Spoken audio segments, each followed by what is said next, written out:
Ito, kilala nyo ba ang demonic doll na si Chucky? Panahon natin to si Chucky. Ayan, nakakatakot po yang manikang yan. Fan ako niya. Pero hindi nasindak ang mga pulis at inaresto pa rin si Chucky sa Coahuila sa Mexico. Nakaposas pang dinala sa presinto ang manika. Kinuhanan pa siya ng mugshot.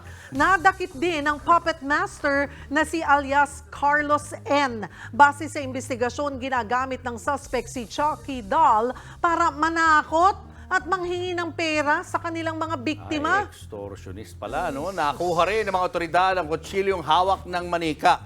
Pati mga pulis hindi maiwasang matawa sa kakaibang krimeng ito. Meron pang nagpa-picture pa kay Chucky, no? At sa uli, napalaya rin si Chucky.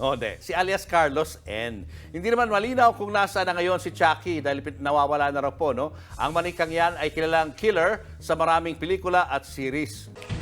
Mga kapatid, Cheryl Cosim po. Iba na ang may alam at may pakialam sa panahon ngayon. Para sa tuloy-tuloy na balitaan sa Frontline, mag-follow at mag-subscribe sa social media pages ng News 5.